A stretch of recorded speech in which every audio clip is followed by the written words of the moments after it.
அவங்களுக்கு மெட்ரோ மேல எல்லாம் பாசம் கிடையாது, இலவச பேருந்து பயணம் மேல காண்டு. அதிமுக பிஜேபி வந்தால் அந்த பேருந்து பயணம் நிறுத்தப்படும்ங்கிறதுக்கு பிரதமருடைய பேச்சு தான் சாட்சி. இல்ல அப்படிலாம் நிறுத்தப்படாதுன்னா எடப்பாடி பழனிசாமி மோடியை கண்டிக்க சொல்லுங்க. ஒன்றிய அரசாங்கத்தினுடைய விதிகள் படி தமிழ்நாட்டின் கடன் கட்டுப்பாட்டில் இருக்கு, ஆர்பிஐ விதிப்படி தமிழ்நாட்டின் கடன் கட்டுப்பாட்டில் இருக்கு, நிதி ஆணையத்தினுடைய பரிந்துரைப்படி தமிழ்நாட்டின் கடன் கட்டுப்பாட்டில் இருக்கு, டெப்ட் டு ஜிடிபி ரேஷியோ படி தமிழ்நாட்டின் கடன் கட்டுப்பாட்டில் இருக்கு, எஃப்ஆர்பிஎம் ஆக்ட் படி தமிழ்நாட்டின் கடன் கட்டுப்பாட்டில் இருக்கு.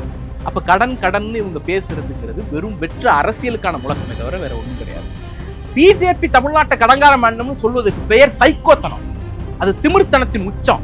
உங்க கழுத்தை நான் நெரிக்கிறேன், கழுத்தை நெரிக்கும் பொழுது உங்களால செயல்பட முடியாம நீங்க துடிப்பீங்கல்ல, என்ன செயல்பட முடியாம துடிக்கிற, இவ்வளவுதான் உன்னால முடியுமா? நாங்க சம்பாதிக்கிற பணத்தை எல்லாம், நாங்க உருவாக்குற பொருளாதாரத்தை எல்லாம் ஊபிக்கும் மத்திய பிரதேசக்கும் பீகாருக்கும் திருடிட்டு போயிட்டு வேற வழியே இல்லாம நாங்க கடன் வாங்கினா நீ கடன் வாங்குற அப்படின்னு கிண்டல் அடிப்பது, இந்த சைக்கோத்தனத்துக்கு தமிழ்நாட்டு மக்கள் உரிய முடிவை 2026 மீண்டும் கொடுப்பாங்க. சர்மிளா டாக்கிஸ் நேயர்களுக்கு வணக்கம். இந்த நேர்காணலில் நாம் சிந்திக்கிறவர் திமுக செய்தி தொடர்பு துணை செயலாளர் திரு சூரிய கிருஷ்ணமூர்த்தி அவர்கள். வணக்கம். மோடி அவர்கள் அண்மையில தொலைக்காட்சிக்கு கொடுத்த ஒரு பேட்டியில இலவச பேருந்துனால சுற்றுச்சூழல் பாதிக்கப்படுது, மெட்ரோ இதனால காலி ஆகுது, மெட்ரோ எப்படி முன்னேறும், நாடு எப்படி முன்னேறும் அப்படின்னு ஒரு கேள்வி எழுப்பியிருக்காரு. ஆனால் அதே மாதிரி இங்கே தமிழ்நாட்டில் இலவச பஸ் பயணம் ஓடிட்டு இருக்கு, நிறைய மாநிலங்களில் இலவச பஸ் பயணம்ன்றது பெருகி இருக்குன்னு தான் நம்ம சொல்லணும்.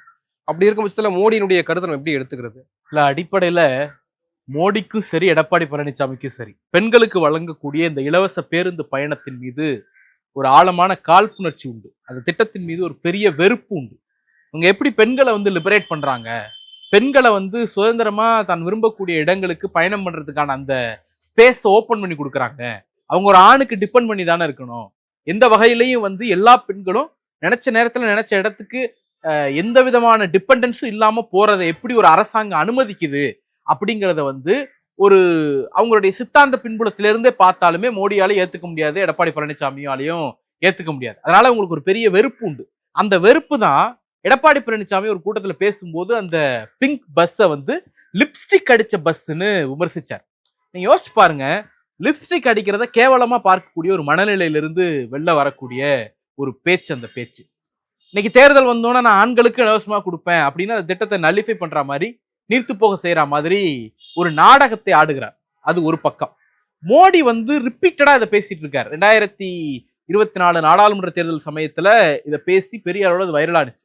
என்ன அப்படின்னா, மெட்ரோவுக்கு நிதி கேட்கறாங்க ஒரு பக்கம், இன்னொரு பக்கம் இலவச பேருந்து பயணத்தை அனுமதிச்சிடறாங்க, அதனால மெட்ரோவை நோக்கி மக்கள் வரதில்லை, இலவச பேருந்து பயணம் கொடுக்கறதுனால அதிகப்படியான மக்கள் பேருந்துகளை நோக்கி போறாங்க, இதனால பெரிய அளவுல டிராபிக் ஏற்படுது, பெரிய அளவுல பொல்யூஷன் ஏற்படுது அப்படின்னு ஒரு பிற்போக்குத்தனத்தினுடைய உச்சம், பெண்களுடைய டிராவலை கொச்சப்படுத்துகிற விதமா பேசக்கூடியவராக பிரதமர் இருப்பது உண்மையிலேயே வெக்கப்பட வேண்டிய ஒரு விஷயம். ஆனால் பாஜக ஆளுகிற மாநிலத்திலயும் இலவச பேருந்து பயணம் திட்டமெல்லாம் சொல்லியிருக்காங்க இல்லையா? அதெல்லாம் சொல்றாங்க. ஆனா என்ன அடிப்படைனா, சக்சஸ்ஃபுல்லா அதை இம்ப்ளிமெண்ட் பண்ணக்கூடிய மாநிலங்கள் மீது அவங்களுக்கு ஒரு வெறுப்பு இருக்கு. ஆனா அது அடிப்படையில ஒரு ராங் டேட்டா. உதாரணத்துக்கு, ஒரு பேருந்துல போகக்கூடிய இலவச பேருந்து பயணம் கொடுக்கறதுனால இதுவரைக்கும் பேருந்தே அக்சஸ் பண்ணாத ஒருத்தரை பேருந்து அக்சஸ் பண்ண வைக்கிறோம். அவங்க சைக்கிள்ல போயிட்டு இருந்திருக்கலாம், 2 வீலர்ல போயிட்டு இருந்திருக்கலாம், அந்த மாதிரி விஷயங்கள் இருந்தவங்க ஒரு ஷேர் ஆட்டோல போயிட்டு இருந்திருக்கலாம். அப்படி இருந்தவங்களை பேருந்துக்குள்ள கொண்டு வந்திருக்கோம். மெட்ரோல போயிட்டு இருந்தவங்களை கூப்பிட்டு பேருந்துல ஷிஃப்ட் பண்ணல. அதுதான் அடிப்படை. இந்த தத்துவத்தை இந்த ஷிஃப்ட புரிஞ்சுக்காம இவங்க பேசுறாங்கிறது. பஸ் இலவசமா ஓடுனா மெட்ரோ காலி ஆகுது அப்படிங்கிறது அடிப்படையில அறிவற்ற ஒரு பார்வை. ஒரு கடினமான வார்த்தையா இருந்தாலும் அந்த பார்வை ஒரு அடிமுட்டாள்தனமான பார்வை. ஏன்னா தமிழ்நாட்டில் இருக்கக்கூடிய மெட்ரோ சென்னை மெட்ரோ. இந்த சென்னை மெட்ரோ எடுத்துக்கங்க. 2021ஆம் ஆண்டுக்கு பிறகுதான் நம்ம மகளிருக்கான இலவச பேருந்து பயண திட்டம்ங்கிறத அறிவிக்கிறோம். 2021க்கு பிறகு ஒரு வருடத்திற்கு மெட்ரோ பயனாளர்களுடைய எண்ணிக்கை 2 கோடி சொச்சம் தான். நீங்க அதை கூட கோவிட்னால அப்படின்னு சொல்லலாம். கோவிட் முடிஞ்ச உடனே அது 6 கோடி சொச்சமாகுது. 6 கோடி பேர் தான் ஆவரேஜ். இன்னைக்கு ஒரு ஆண்டுக்கு சராசரியான மெட்ரோ பயனாளர்கள் எண்ணிக்கை 12 கோடி. இந்த நெட்வொர்க் எல்லாம் நீங்க கனெக்ட் பண்ணி முடிச்சீங்கன்னா, ஃபேஸ் 2 எல்லாம் முடிச்சீங்கன்னா அது 20 கோடி வரைக்கும் கூட போகக்கூடும். அந்த மாதிரி ஒரு ரேபிட் ஹைக் இருக்கு. ஒரு மாதத்திற்கு 1 கோடி, சில நேரங்கள்ல ஒரு நாளைக்கு 3.5 லட்சம் பேர்லாம் கூட பயணம் பண்றாங்க பீக்ல. சில நாள்ல ஜூலை 2025ல ஒரு நாள்ல 3.5 லட்சம் பேர் ரெக்கார்ட். அப்படி டிராவல்லாம் இங்க நடக்குது. அப்ப ஒரு மாநகரத்துக்கு மெட்ரோ தேவையா இல்லையாங்கிறத இலவச பேருந்து பயணம் தீர்மானிப்பது இல்ல. அந்த மாநகரத்தினுடைய வளர்ச்சி, அந்த மாநகரத்துல வாழக்கூடிய மக்களினுடைய அஃபோர்டபிலிட்டி, ஒரு மெட்ரோ டிக்கெட் அவங்களால அஃபோர்ட் பண்ண முடியுதா இல்லையாங்கிறது. இப்ப நீங்க தெலுங்கானால, உத்தரப்பிரதேசத்துல இவங்க எதிர்பார்த்த இது இல்லாம மெட்ரோ லாஸ்ல போறது உண்டு. பல பிஜேபி ஆளக்கூடிய மாநிலங்கள்ல அந்த மாதிரி இவங்க எதிர்பார்த்த எண்ணிக்கையில மக்கள் மெட்ரோ பயனாளர்களாக இல்லாமல் இருக்கிறாங்க. ஏன்னா அவங்களுக்கெல்லாம் ஒரு மெட்ரோ டிக்கெட்டை வாங்கக்கூடிய அளவிற்கு அவங்களுடைய பொருளாதாரத்தை நீங்க உயர்த்தல, அவங்களை நீங்க ஏழ்மையில வச்சிருக்கீங்க. மெட்ரோவை அஃபோர்ட் பண்ணக்கூடிய அளவிற்கு அவங்களுடைய வாழ்க்கை தரத்தை நீங்க உயர்த்தல, தேவையில்லாத இடங்கள்ல மெட்ரோ போட்டிருக்கீங்க. அப்போ வெறும் காசு இருக்கு, உங்க மாநிலத்துக்கு செய்யணும், பிஜேபி ஆளக்கூடிய மாநிலங்கள்ல கொண்டு போய் எல்லா காசையும் கொட்டணுங்கிற ஒரே நோக்கத்துக்காக மெட்ரோ தேவையில்லாத நகரங்களுக்கு எல்லாம் கொடுத்துருக்கீங்க. இங்க தேவை இருக்குன்னு கேட்டு கெஞ்சினா கூட கொடுக்கறது இல்ல. இவ்வளவு யோக்கியம் பேசுறாருல பிரதமர் மோடி. இன்னைக்கு சென்னையில இருக்கக்கூடிய மெட்ரோ 4 பெட்டி மெட்ரோ, இந்த 4 பெட்டி மெட்ரோ எவ்வளவு மூச்சு திணறுதுங்கிறது உங்களுக்கு தெரியும், எனக்கு தெரியும். காலையில 9 மணிக்கு வரக்கூடிய மெட்ரோக்குள்ள ஏற முடியாது. நீங்க 2 மெட்ரோ ட்ரெயின் 3 மெட்ரோ ட்ரெயின் போற வரைக்கும் வெயிட் பண்ணணும். அப்ப இந்த மூச்சு திணறல எப்படி கட்டுப்படுத்துறது? முதல்ல 7 நிமிஷத்துக்கு ஒரு வண்டி விட்டோம், அப்புறம் 6 நிமிஷத்துக்கு ஒன்னு ஆக்கணும், இப்பெல்லாம் 3 நிமிஷத்துக்கு ஒரு வண்டி வருது. இப்ப ஷார்ட் சர்வீஸ் சொல்லி ஆலந்தூர் வரைக்கும் ஒரு வண்டி 1.5 நிமிஷத்துக்கு ஒன்னெல்லாம் கூட இயக்குறோம். அவ்வளவு நேரத்தை குறைச்சு நம்ம ஆப்ரேட் பண்றோம். ஆனாலும் மூச்சு தண்டது. தமிழ்நாடு அரசு யோசிக்குது, சிஎம்ஆர்எல் யோசிக்குது. யோசிச்சு இந்த 4 பெட்டி மெட்ரோவை 6 பெட்டி மெட்ரோவா மாத்தணும் அப்படின்னு ஆசிய வளர்ச்சி வங்கி உள்ளிட்ட வெளிநாட்டு வங்கிகள்கிட்ட கடன் கேட்கறாங்க. அந்த வங்கிகள் கடன் கொடுக்க தயாரா இருக்காங்க. ஏன்னா சென்னை மெட்ரோ லாபத்தில் இயங்கக்கூடிய ஒரு நிறுவனம், அதனால கடன் கொடுக்க தயாரா இருக்காங்க. இதற்கான ஷூரிட்டி போடணும்ல, அந்த ஒப்புதல் கொடுக்கறதுக்கு, அந்த ஃபைல்ல கையெழுத்து போடுறதுக்கு மோடி அரசாங்கம் 1 வருடம் எடுத்துச்சு. 1 நாள் 2 நாள் இல்ல, 1 வருஷம். அவ்வளவு அக்கறை இருந்துச்சுன்னா மெட்ரோ மேல, அந்த ஃபைல் வந்த உடனே நீங்க கடன் கொடுக்க போறது கிடையாது, அந்த கடனை நீங்க திருப்பி கட்ட போறது இல்ல, வட்டி நீங்க கட்ட போறது கிடையாது, உங்க தலையில அந்த கடன் வர போறது கிடையாது. அந்த கடனை நாங்க கட்ட போறோம், நாங்க வட்டி கட்ட போறோம், எங்க தலையில அந்த கடன் வரப்போகுது. அப்படி இருக்கும் பொழுது அதுக்கு அப்ரூவல் கொடுக்கறதுக்கு 1 ஆண்டு காலம் எடுத்துக்கிட்டாங்க. அவ்வளவு மோசமான அரசாங்கம் இங்க ஆளக்கூடிய பிஜேபி மோடி அரசாங்கம். அவங்களுக்கு மெட்ரோ மேல எல்லாம் பாசம் கிடையாது, இலவச பேருந்து பயணம் மேல காண்டு. அதிமுக பிஜேபி வந்தால் அந்த பேருந்து பயணம் நிறுத்தப்படும்ங்கிறதுக்கு பிரதமருடைய பேச்சு தான் சாட்சி. இல்ல அப்படிலாம் நிறுத்தப்படாதுன்னா எடப்பாடி பழனிசாமி மோடியை கண்டிக்க சொல்லுங்க. மோடி பேசியது தவறு, அப்படி கிடையாது, மோடி பேசியதை நான் கண்டிக்கிறேன், எடப்பாடி பழனிசாமி சொல்லிட்டு நாங்க நம்புறோம், நிறுத்த மாட்டாங்க அப்படின்னு நம்புறோம். முதல்ல ஆட்சிக்கு வர மாட்டாங்க, அது வேற, அது கடல்லே இல்லையாங்கிற கதை தான். அதை தாண்டி ஒரு கற்பனையில அவங்க வந்துட்டா கூட அவர்கள் முதல்ல நிறுத்தக்கூடிய திட்டமாக இலவச பேருந்து பயணத்தை நிறுத்துவார்கள். இது நடக்க போகுது. இதுல கடன் சொல்றதுனால நேற்று சட்டமன்றத்துல இடைக்கால பட்ஜெட் தாக்கல் செய்யப்பட்டது. எதிர்க்கட்சிகள் குறிப்பாக அதிமுக காது குத்து விழான்னு இன்விடேஷன்ல அடிச்சுட்டு வந்ததெல்லாம் பார்க்க முடிஞ்சது. ஆனால் அவர்கள் பிரதானமாக முன்வைக்கக்கூடிய குற்றச்சாட்டு என்பது கடன் தான். கடன் சுமை அதிகரிச்சிருக்கு, தமிழ்நாட்டினுடைய வரலாற்றிலே இல்லாத அளவுக்கு இவங்க கடன் வாங்கி வச்சிருக்காங்க அப்படின்னு அன்புமணி ராமதாஸ் சொல்றாரு. நம்ம எப்படி அதை பார்க்கிறது? திராவிட முன்னேற்ற கழக ஆட்சி விட்டுட்டு போகும் பொழுது 1 லட்சம் கோடியில விட்டு போனாங்க, 1 லட்சம் சொச்சம்.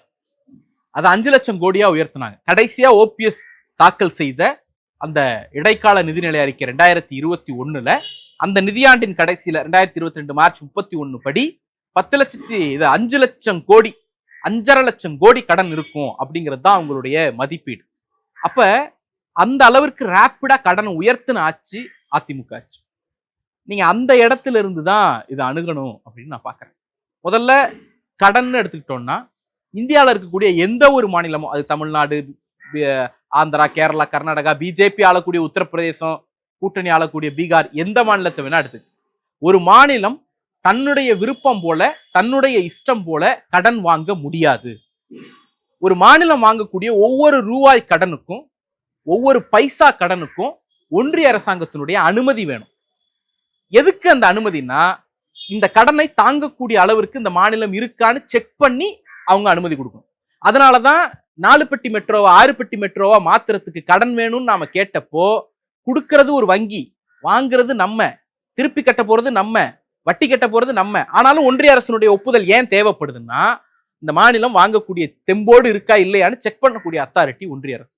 அப்ப எந்த ஒரு பைசா கடனும் ஒன்றிய அரசினுடைய அனுமதி இல்லாமல் வாங்க முடியாது. அப்ப தமிழ்நாடு வாங்கக்கூடிய அத்தனை கடனும் அனுமதிக்கப்பட்ட அளவுக்கு உட்பட்டு தான் இருக்கு. இது நம்பர் 1. நம்பர் 2, ஒவ்வொரு காலகட்டத்திலேயே அமைக்கக்கூடிய நிதி ஆணையங்கள், பினான்ஸ் கமிஷன், ஒரு மாநிலம் இவ்வளவுதான் கடன் வாங்கணும்னு வரம்பு நிர்ணயிக்கும். அந்த வரம்பை மீறி கடன் வாங்க முடியாது. அந்த அடிப்படையில பார்த்தோம்னா தமிழ்நாட்டினுடைய கடன் கட்டுப்பாட்டுக்குள்ளதான் இருக்கு. 2. 3வது, fiscal responsibility and budget management ஆக்ட்னு ஒன்று இருக்கு. அந்த ஆக்ட் படி ஒரு மாநிலம் தன்னுடைய பொருளாதாரத்துல இத்தனை சதவீதம் கடன் வச்சுக்கலாம் அப்படின்னு இருக்கு. அந்த கட்டுப்பாட்டின் அடிப்படையிலையும் நமக்கு வரையறுக்கப்பட்ட சதவீதத்தை விட 2% கம்மியா தான் கடனை வச்சிருக்கோம். ஆர்பிஐ ஒவ்வொரு காலகட்டத்திலையும் மோசமான நிதி நிர்வாகம் உள்ள மாநிலங்கள் பட்டியலை வெளியிடும். அதுல டாப் 10ல தமிழ்நாடு கிடையாது. இந்த பேக்ரவுண்ட்ல இருந்து பார்த்தோம் அப்படின்னா ஒன்றிய அரசாங்கத்தினுடைய விதிகள் படி தமிழ்நாட்டின் கடன் கட்டுப்பாட்டில் இருக்கு. ஆர்பிஐ விதிப்படி தமிழ்நாட்டின் கடன் கட்டுப்பாட்டில் இருக்கு. நிதி ஆணையத்தினுடைய பரிந்துரைப்படி தமிழ்நாட்டின் கடன் கட்டுப்பாட்டில் இருக்கு. டெப்ட் டு ஜிடிபி ரேஷியோ படி தமிழ்நாட்டின் கடன் கட்டுப்பாட்டில் இருக்கு. எஃப்ஆர்பிஎம் ஆக்ட் படி தமிழ்நாட்டின் கடன் கட்டுப்பாட்டில் இருக்கு. அப்ப கடன் இவங்க பேசுறதுங்கிறது வெறும் வெற்ற அரசியலுக்கான முழக்கமே தவிர வேற ஒன்றும் கிடையாது. இல்ல இன்னொரு முக்கியமான விஷயம், எப்படி நீங்க கடனை வரையறுக்கலாம்? நான் ஒரு வருஷத்துக்கு 1 லட்ச ரூபா சம்பாதிக்கிறேன், நான் ஒரு 2 லட்ச ரூபா கடன் வாங்குறேன், அது பெரிய கடனா? நீங்க வருஷத்துக்கு 5 லட்ச ரூபா கடன் சம்பாதிக்கிறீங்க, 2 லட்ச ரூபா, அதே 2 லட்ச ரூபா கடன் வாங்குறீங்க, அது பெரிய கடனா? அப்ப சம்பாத்தியம் எவ்வளவோ அதுக்கேத்த மாதிரி கடன் இருக்கணும், அவ்வளவுதான். சம்பாத்தியம் குறைவா இருந்து கடன் அதிகமா இருக்கிறது தான் பெருங்கடன். சம்பாத்தியம் பெருசா இருக்கு, கடன் அதை விட கம்மியா இருக்கு அப்படிங்கறத பெருங்கடனா பார்க்க முடியாது. அப்ப சாதாரண பெட்டி கடைக்கார வாங்கக்கூடிய கடனுக்கும் அம்பானி வாங்கக்கூடிய கடனுக்குமான வித்தியாசத்தை தான் நம்ம இந்த இடத்துல பார்க்க வேண்டியிருக்கு. பொருளாதாரம் வளர்ந்திருக்கா இல்லையா, இந்த கேள்வியோட தான் இதை பொருத்தி பார்க்கணும். உதாரணத்துக்கு அதிமுக ஆட்சி காலத்துல தமிழ்நாட்டோட வளர்ச்சி 0.07% ஜிடிபியில், வெறும் 0.07%, 0% growth. உடனே அவங்க சொல்லிடுவாங்க கோவிட்னால தான் நாங்க 0% வந்தோம் அப்படின்ட்டு. சரி, கோவிட்னால வந்தீங்க, கோவிடுக்கு முந்தைய வருஷம், கோவிட் வரத்துக்கு முந்தைய பொருளாதார ஆண்டுல தமிழ்நாட்டோட growth 3.25%. அப்ப வெறும் 0%ல 3.25% விட்டுட்டு போனீங்க. இன்னைக்கு தமிழ்நாட்டோட growth 11.19% வளர்ச்சி. அப்ப வளர்ச்சியை உறுதி செய்திருக்கிறோம். கடன் மட்டும் வளரல, வளர்ச்சியும் வளர்ந்திருக்கு, பொருளாதாரமும் வளர்ந்திருக்கு, உள்நாட்டு உற்பத்தியும் வளர்ந்திருக்கு. சரி, இது என்ன அதிமுகவுக்கு பங்கு இருக்கான? இல்ல, அதிமுக இதை சீரழித்தது. அதிமுக 2011ஆம் ஆண்டு கலைஞர் ஆட்சியை விட்டுட்டு போகும் பொழுது தமிழ்நாட்டோட growth 13.12%. 13.12%லிருந்து 0.07% கொண்டு வந்து சேர்த்த பெருமை தான் அதிமுகவுடைய ஆட்சி கால சாதனை. 10 வருஷத்துல 13.25 0.07 மாத்தினாங்க. 4 வருஷத்துல 0.07 11.19 மாத்தி காட்டின ஆட்சி தான் திராவிட மாடல் ஆட்சி, திமுக ஆட்சி. அப்ப வீழ்ச்சிக்கு காரணம் அதிமுக, வளர்ச்சிக்கு காரணம் திமுக. இதுதான் ஒன்லைன், அதுதான் உண்மை. 10 வருஷத்துல கீழே கொண்டு வந்தீங்க, 4 வருஷத்துல மீண்டும் அதே இடத்துக்கு உயர்த்தி காட்டி இருக்குது திமுக ஆட்சி. உடனே இவங்க சொல்லுவாங்க இது என்ன கணக்கு அப்படின்னுட்டு. 2011ஆம் ஆண்டு தமிழ்நாட்டினுடைய ஒட்டுமொத்த உற்பத்தி GDSP, Tamil Nadu gross domestic state product 7.51 லட்சம் கோடி. 2021 இவங்க விட்டுட்டு போகும் பொழுது 17.5 லட்சம் கோடி. 10 வருஷத்துல 10.29 லட்சம் கோடியை அவங்க உயர்த்தினாங்க. ஒரு வருஷத்துக்கு சராசரியா 1.29 லட்சம் கோடியை அவங்க வளர்த்தாங்க தமிழ்நாட்டின் பொருளாதாரத்தை. 10 வருஷத்துல 10 லட்சம் கோடி. ஆனா திமுக அரசு 2025 படி 17.5 லட்சம் கோடியிலிருந்து 31.18 லட்சம் கோடி, ஏறக்குறைய 4 வருஷத்துல 13 லட்சம் கோடி. இமேஜின் பண்ணி பாருங்க, 10 வருஷத்துல 10 லட்சம் கோடி அதிமுக, 4 வருஷத்துல 13 லட்சம் கோடி திமுக வளர்த்திருக்குது தமிழ்நாட்டை. அப்போ ஒரு வருஷத்துக்கு அதிமுக உருவாக்குன வளர்ச்சி 1,29,00,000 கோடி, ஒரு வருஷத்துக்கு திமுக உருவாக்குன வளர்ச்சி 3,34,000 கோடி. ஒப்பிடவே முடியாது. அதிமுக காலத்தில் தமிழ்நாடு வளர்ந்ததை விட 3 பங்கு இன்னைக்கு வளர்ந்துட்டு இருக்கு. தனிநபர் வருமானம் 3 பங்கு வளர்ந்திருக்கு. தமிழ்நாட்டினுடைய ஒட்டுமொத்த பொருளாதாரம் 3 பங்கு வளர்ந்திருக்கு. பொருளாதார வளர்ச்சி 11.19% வளர்ந்திருக்கு. அவ்வளவு பெரிய வளர்ச்சியை உறுதி செய்திருக்கிறோம். அப்ப சும்மா வெறும் கடன் அப்படிங்கிறது இந்த கடனுக்கு முழுக்க காரணம் அதிமுக கூட்டணி வச்சிருக்கிற பாஜகவினுடைய துரோகம் தானே தவிர வேற ஒண்ணும் கிடையாது. திமுக கிட்ட ஒரு டேட்டா இருக்கு, நாங்க இவ்வளவு இந்த வளர்ச்சி கொடுத்துருக்கிறோம், இவ்வளோ அனலைஸ் பண்ணியிருக்கிறோம் அப்படின்னு நீங்க ஒரு நம்பர்ஸ் எல்லாம் கொடுக்குறீங்க. ஆனால் அதிமுக ரொம்ப காமனா ஒரு சில விஷயங்கள நேற்று அந்த இன்விடேஷன்லயே, காது குத்து விளையாடுற இன்விடேஷன்லயே சொத்து வரி உயர்வு, வருமான வரி உயர்வு, குறிப்பாக மின்கட்டணம், இப்படியெல்லாம் பல விஷயங்களை சுட்டி காட்டுறாங்களே. அன்றாடம் பிரச்சனையில வரக்கூடிய சில விஷயங்களை மையப்படுத்தி அவங்க பிரச்சாரம் மேற்கொள்ற போது இந்த டேட்டா எடுபடுமா, இல்ல அவங்க செய்யற பிரச்சாரம் எடுபடுமா? இல்ல, பிரச்சாரம் பொய்யா யார் வேணா என்ன சொல்லலாம். உதாரணத்துக்கு வரியெல்லாம் உயர்த்திட்டாங்க அப்படின்ட்டு, அதிமுக ஆட்சி காலத்துல ஒரே ஒரு முறை கூட எந்த பொருள் வரியும் நாங்க உயர்த்தல அப்படின்னு அவங்க சொல்லிடுங்க. சொன்ன பிறகு யோக்கியமா இருந்தா நீங்க பேசலாம். நீங்க உதாரணத்துக்கு ஜெயலலிதா வந்த உடனே என்ன பண்ணாங்க? பால் விலையை உயர்த்தினாங்க, மின்சார கட்டணத்தை ரெட்டிப்பாக்குனாங்க, போக்குவரத்து கட்டணத்தை உயர்த்தினாங்க. 3 விஷயத்தையும் உயர்த்தினாங்க, வந்த உடனே உயர்த்தினாங்க 2011. நமக்கெல்லாம் ஒரு சீன் ஞாபகம் இருக்கும்.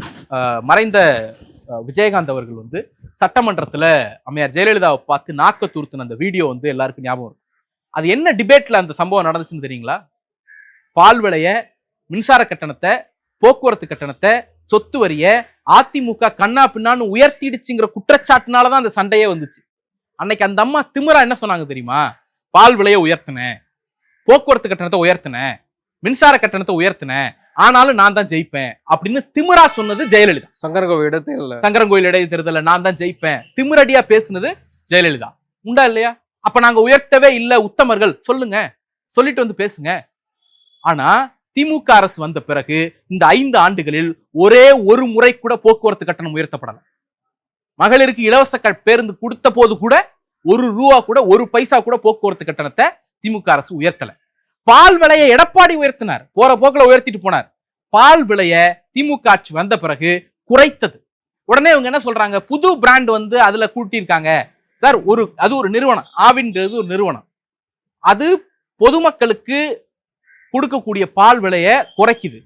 கமர்ஷியலா உருவாக்குற பால்கள் இருக்குல்ல, அதாவது கொழுப்பு, அதிக கொழுப்பு உள்ள பால், கமர்ஷியல் பிராண்டு, இந்த மாதிரி சில புது வேரியேஷன் கொடுக்குறாங்க, புது வெரைட்டிஸ் இன்ட்ரோடியூஸ் பண்றாங்கல்ல, அதுக்கு புது விலை வைக்கிறாங்க. ஏற்கனவே மார்க்கெட்ல இருந்த அதிகப்படியான மக்கள் டொமஸ்டிக் கன்சம்ஷன்ல இருந்த பாலினுடைய விலையை குறைச்ச அரசு திமுக அரசு, பால் விலையை கூட்டல. இது 2. மின்சார கட்டணம் அதிமுக ஆட்சி காலத்திலும் உயர்ந்தது. அது எடப்பாடி பழனிசாமி காலத்திலும் உயர்ந்துச்சு, ஜெயலலிதா காலத்திலும் உயர்ந்துச்சு. இன்னைக்கு உயர்த்துவதற்கு ஒரே ஒரு காரணம் ட்ரைபார்ட்டி அக்ரிமெண்ட். ஜெயலலிதா செத்த பிறகு அதிமுக போய் போட்டுட்டு வந்த ட்ரைபார்ட்டி அக்ரிமெண்ட். உதய் மின் திட்டத்துல ஒவ்வொரு ஆண்டும் மின்சார கட்டணத்தை சீர்திருத்தணும்னு ஏடிஎம்கே போட்டுட்டு வந்தது. இல்லன்னு சொல்லுங்க. அந்த அக்ரிமெண்ட் நாங்க கையெழுத்தே போடல அப்படின்னு சொல்லுங்க. பிஜேபிக்கு பயந்து போய் தமிழ்நாட்டினுடைய உரிமைகளை அடக வைக்கிற மாதிரி நீங்க கொடுத்துட்டு வந்தீங்க. மாதம் ரீடிங் எடுப்பேன்னு சொன்னாங்க. ஸ்மார்ட் மீட்டர் போட்டிருக்கோம்.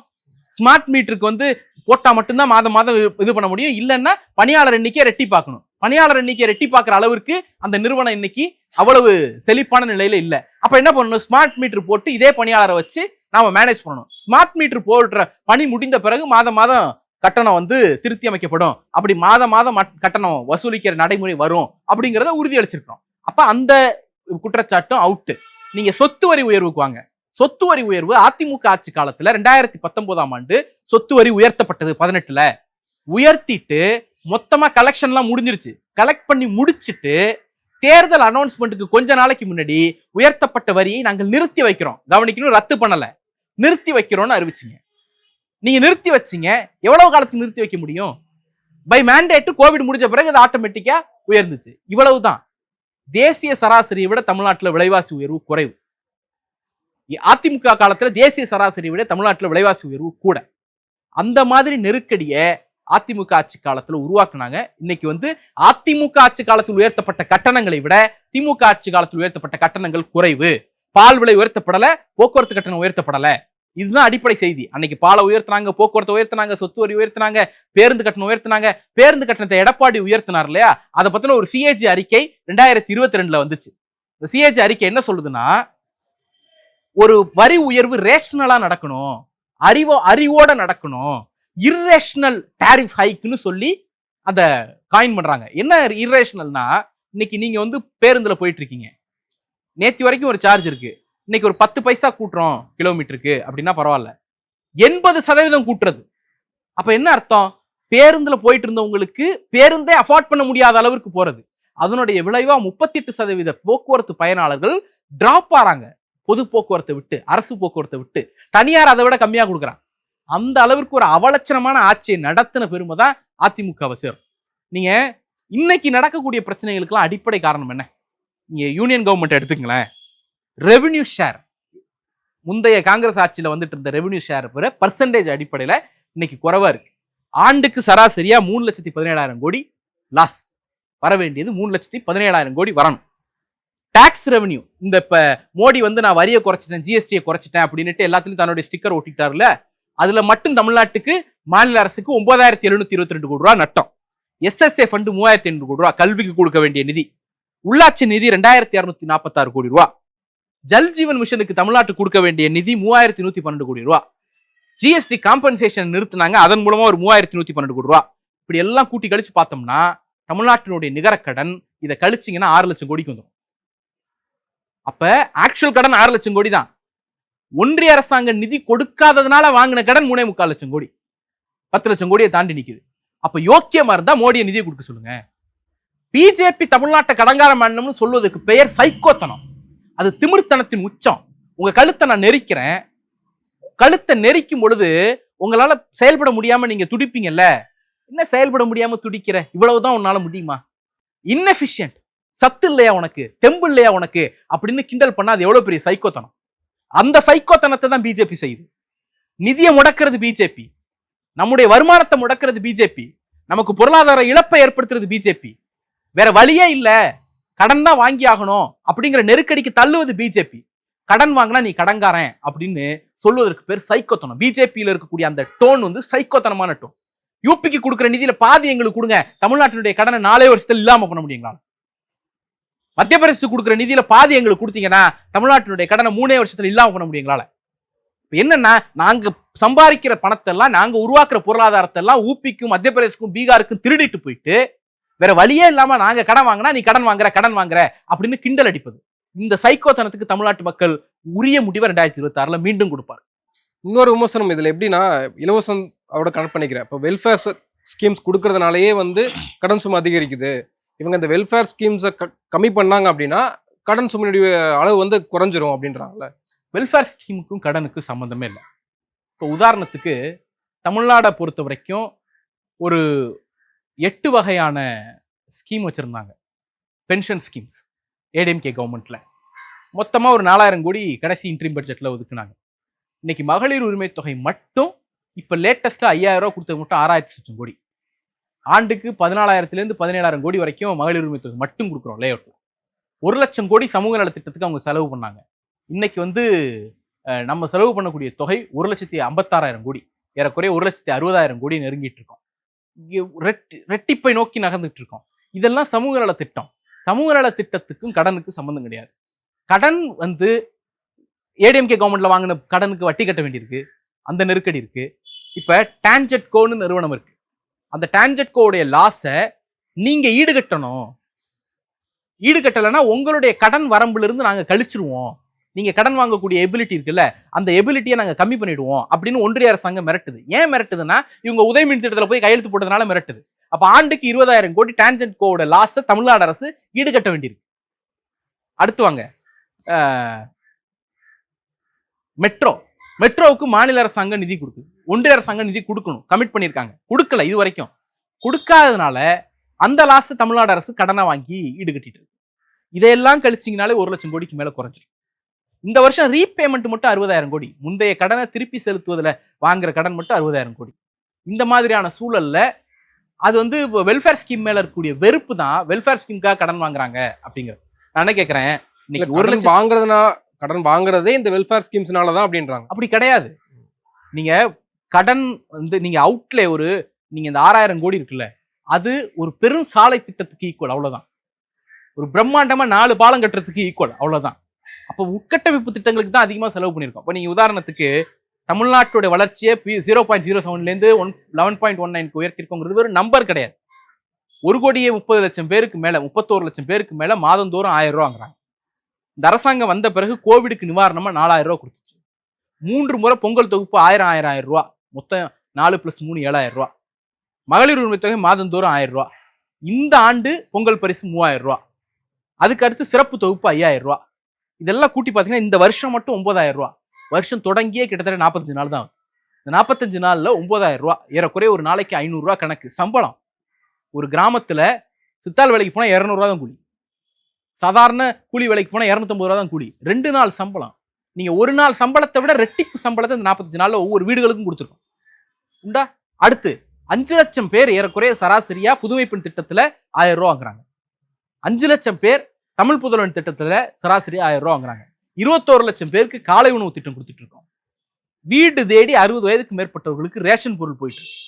ஒவ்வொரு மகளிரும் மாதந்தோறும் 1000 ரூபாய் சேமிக்கிற மாதிரி இலவச பேருந்து பயண திட்டம் கொடுத்துட்டு இருக்கோம்.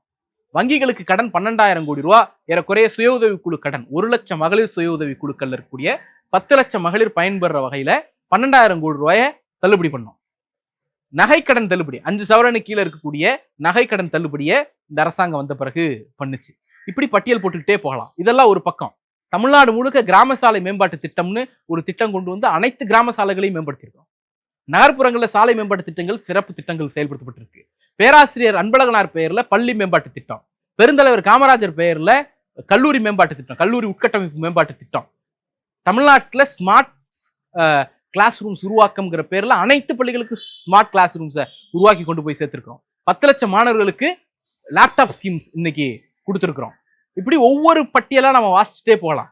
ஒரு பக்கம் பிரம்மாண்ட நூலகங்கள் ஒவ்வொரு மண்டலத்திலையும், திருச்சியில, சென்னையில, கோயம்புத்தூர்ல, திருநெல்வேலியில பிரம்மாண்ட நூலகங்கள், multi speciality hospitals, Chennai, Trichy, Madurai, Tindivanam, Pudukkottai, Pattukkottai, தஞ்சாவூர்னு எல்லா பகுதிகளிலையும் புதிய புதிய பேருந்து நிலையம், கரூர்ல, நாமக்கல்ல, எல்லா இடம், கள்ளக்குறிச்சியில, திண்டிவனம் பேருந்து நிலையம்லாம் கட்ட முடியும்னு கனவுல கூட அந்த பகுதி மக்கள் நினைச்சிருக்க மாட்டாங்க. 20 ஆண்டுகள் 30 ஆண்டு கோரிக்கை. எல்லா பகுதிகளிலும் புதிய பேருந்து நிலையங்கள், அண்டர் கிரவுண்ட் சீவேஜ் சிஸ்டம், இன்ஃப்ராஸ்ட்ரக்சர்ல மிகப்பெரிய ஜம்பை உருவாக்கி இருக்கு இந்த அரசு.